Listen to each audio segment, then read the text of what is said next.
Hi, teacher. I came early like you asked. What's the plan? Good morning. Thanks for coming. I wanted to have a bit of extra time to discuss your English learning progress. How are you finding your studies? It's going okay, but I feel like I'm hitting a plateau. I want to get better, but I'm not sure what else to do. That's a common feeling. I'm glad you brought it up. I have a few tips that might help you break through that plateau and make more progress. Let's start with immersion. Have you been able to incorporate more English into your daily life? I try to, but it's hard sometimes. I listen to English music and watch some shows, but I still think in my native language most of the time. That's a great start. Immersion means surrounding yourself with the language in as many ways as possible. It could be changing your phone settings to English, following English-speaking social media accounts, or even labeling things around your house with English words.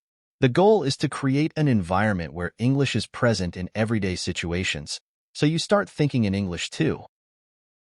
I never thought about changing my phone settings. That could help a lot. It really can. Another key aspect is consistent practice. This doesn't mean studying for hours every day. Even 15 to 30 minutes daily can make a big difference. The important part is regular exposure. It could be speaking, listening, reading, or writing. Do you have a routine for practicing English?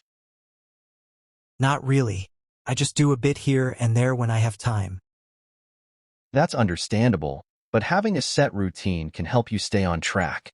Maybe set a specific time each day dedicated to practicing English. It could be in the morning, during lunch, or before bed.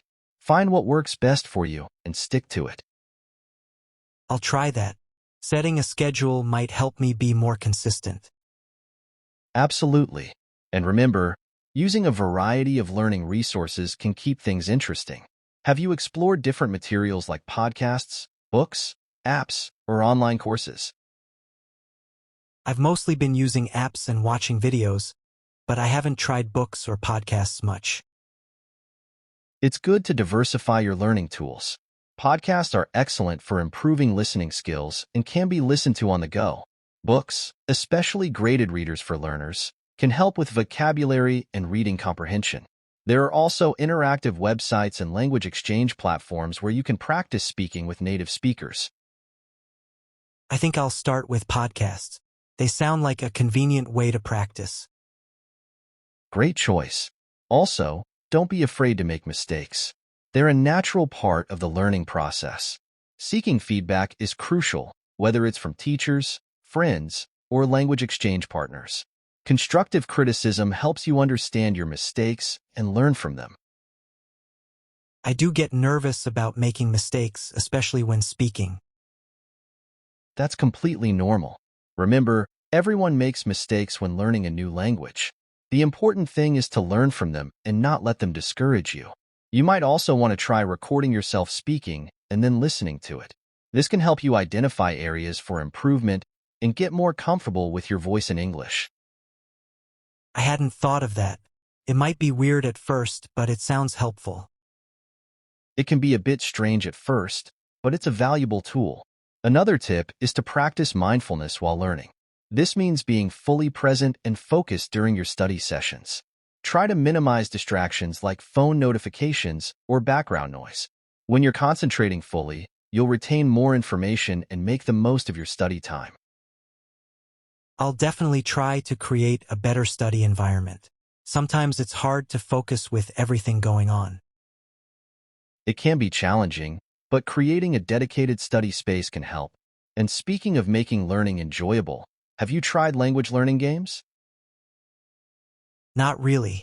I didn't know there were games for learning languages. There are plenty. Games can make learning fun and less like a chore.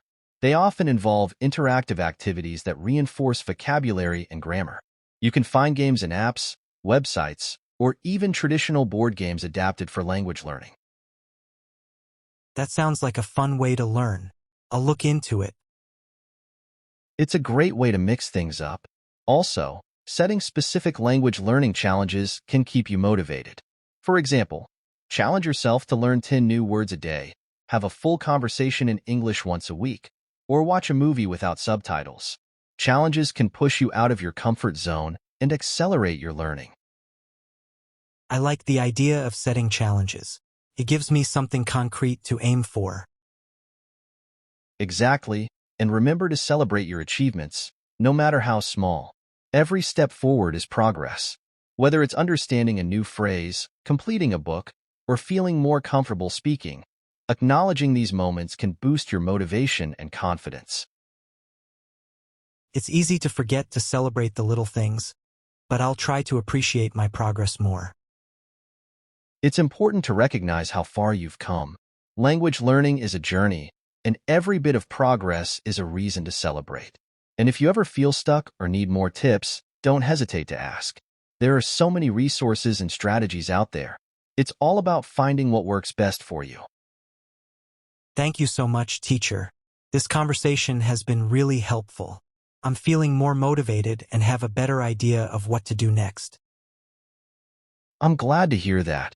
Keep practicing, stay curious, and most importantly, enjoy the process. Learning a new language opens up so many opportunities. If you have any more questions or need further guidance, you know where to find me. Thanks again. I'll get started on these tips right away. You're welcome. Good luck, and remember, consistency and a positive attitude are key. You've got this.